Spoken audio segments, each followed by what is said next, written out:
আলামতের মধ্যে আসলে কোন কোন জিনিসগুলো পাঠাচ্ছে? সবারই অ্যাক্রিডিটেশন কার্ড বাতিল করেছে সচিবালয়। সেবা প্রার্থী এবং সাংবাদিকরা সেখানে প্রবেশ করতে পারছে কিনা, অ্যাক্রিডিটেশন কার্ড নিয়ে একটা তুলকালাম চলছে। অ্যাক্রিডিটেশন কার্ডের ভবিষ্যৎটা কি?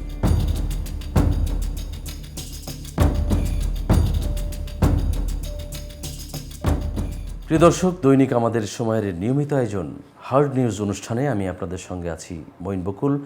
আর আমার সঙ্গে আজকে আমাদের নিউজ রুমে উপস্থিত হয়েছেন দৈনিক আমাদের সময়ের সিনিয়র রিপোর্টার MH রবিন। কেমন আছেন? জি, আমি ভালো আছি। আপনি ভালো আছেন? এই তো আছি। রবিন, আজকে আমরা দেখছি যে আমাদের আজকের একটি লিড নিউজ বা গুরুত্বপূর্ণ একটি নিউজ, সেটি হচ্ছে যে আমরা জানি যে সচিবালয়ে 2 দিন আগে সচিবালয় পড়েছে, সেই পোড়া আলামত সেগুলো যাচ্ছে বিদেশে। এই টাইপের একটি নিউজ আপনি করেছেন। আসলে এই নিউজ করতে গিয়ে আপনি কি দেখেছেন বা নিউজের মধ্যে আসলে কি আছে? আপনি নিশ্চয়ই জানেন যে সরকার একটি তদন্ত কমিটি গঠন করেছে। সেই তদন্ত কমিটিকে প্রাথমিকভাবে যে প্রতিবেদন দাখিল করতে বলা হয়েছে, সেই অনুপাতে তারা আজকে প্রধান উপদেষ্টার কাছে তদন্ত প্রতিবেদন দাখিল করবেন। এটা প্রাথমিক প্রতিবেদন আর কি।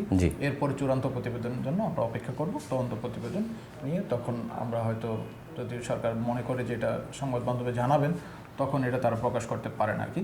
এটা আমরা জেনেছি গতকাল। ইডেন বে কক্সবাজার সমুদ্র সৈকতের উপর নিজেদের একটি ঠিকানা। মাত্র 5 লাখ টাকায় আপনিও হয়ে যেতে পারেন এই হোটেলের মালিক। ইডেন বে, আ কনসার্ন অফ ভাইয়া হোটেলস। আলামতের মধ্যে আসলে কোন কোন জিনিসগুলো পাঠাচ্ছে, এরকম কোনো তথ্য কি আছে? আলামতের ক্ষেত্রে কোন কোন জিনিসগুলো পাঠাচ্ছে এখনও সুনির্দিষ্টভাবে বলা হয়নি। তবে সাধারণত দেখা গেছে যে নথি পড়ছে, সেটা হইতে পারে, আসবাবপত্র পড়ছে, সেটা হইতে পারে, বা দেয়ালে যে আগুনের চিহ্ন আছে সেখান থেকে কোনো আলামত নিতে পারে, নিতে পারে। বর্তমানে সবারই অ্যাক্রিডিটেশন কার্ড বাতিল করেছে সচিবালয়। সেক্ষেত্রে এখন অনেকের প্রবেশ করাও সমস্যা বা কড়াকড়ি একটা আরোপ করছে সচিবালয় কর্তৃপক্ষ।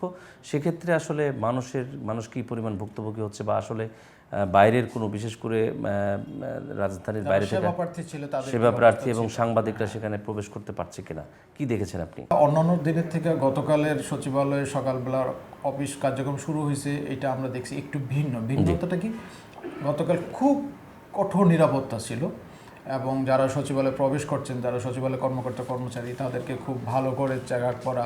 তারপরে হলো যে গতকাল বেসরকারি লোকজনকে প্রবেশ করতে না দেওয়া।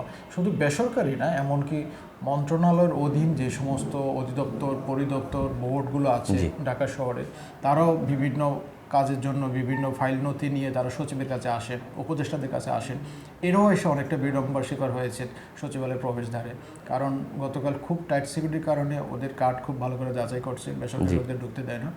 আরেকটা দৃশ্য দেখছি যে আমরা ঢাকার বাইরের থেকে যারা প্রত্যেক দিন বিভিন্ন সেবার জন্য আসে, বিশেষ করে ধরেন যে শিক্ষা মন্ত্রণালয়ের সাথে তারা সার্টিফিকেটগুলো সত্যায়ন করার জন্য বিদেশে যখন যায়, তখন শিক্ষা মন্ত্রণালয় এটা অ্যাটাস্টেড করানো লাগে, তারপরে এটা আবার আইন মন্ত্রণালয় অ্যাটাস্টেড করে, পররাষ্ট্র মন্ত্রণালয় অ্যাটাস্টেড করে, দেন এটা এম্বাসিতে যায়। তো প্রথম কাজটা শিক্ষা মন্ত্রণালয় করে।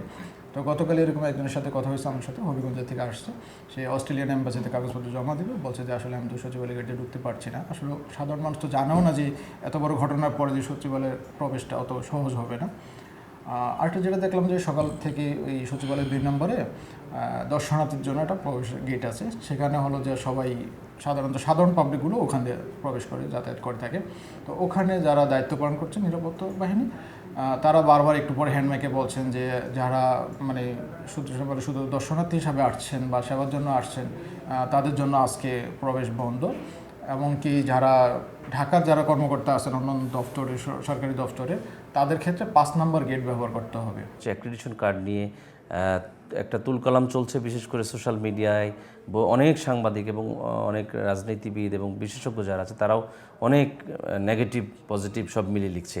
সেক্ষেত্রে অ্যাক্রিডিটেশন কার্ডের বিষয়ে আপনার কাছে কী মনে হয়? অলরেডি আমরা জানি, যেটা জানতে পেরেছি, যে কিছু অস্থায়ী কার্ড কাউকে দেয়া হবে এবং সেটা বাছাইকৃত।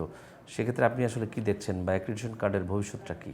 শুক্রবার রাতে সরকার একটা অফিস আদেশে সচিবালয়ে সব ধরনের পাস, যারা সরকারি কর্মকর্তা আছে তার বাইরে, সচিবালয়ে যারা কাজ করে তার বাইরে যারা পাস নিয়ে থাকেন, তাদেরকে এটা স্থগিত করে দিয়েছে বা বাতিল করে দিয়েছে একটা অফিস আদেশে। এর মধ্যে যারা তথ্য অধিদপ্তরের মাধ্যমে পিআইডির যে আমাদের অ্যাক্রিডিটেশন কার্ড ছিল সাংবাদিকদের, সেটাও বাতিল হয়ে গেছে আর কি ওই আদেশের কারণে।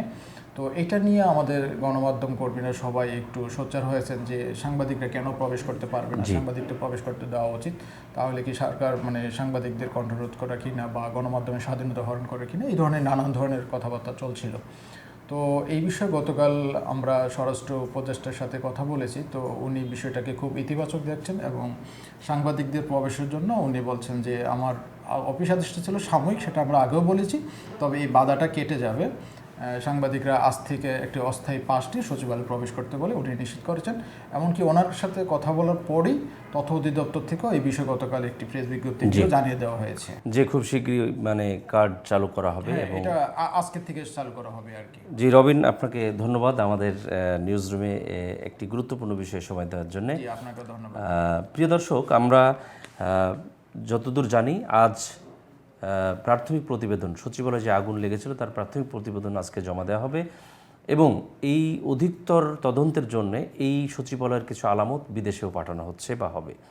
তো আমরা চাই যে এটার সুষ্ঠু একটি তদন্ত হয়ে এবং পুরো বাংলাদেশ এবং বাংলাদেশের জনগণ জানুক যে আসলেই কী ঘটনা ঘটেছিল সচিবালয়ে। প্রিয় দর্শক, আজকে আমরা এ পর্যন্ত শেষ করছি। আগামীকাল অন্য কোনো বিষয়ে অন্য কোনো অতিথিকে নিয়ে আপনাদের সামনে হাজির হব। সে পর্যন্ত সবাই ভালো থাকুন, সুস্থ থাকুন এবং দৈনিক আমাদের সময়ের সঙ্গী থাকুন।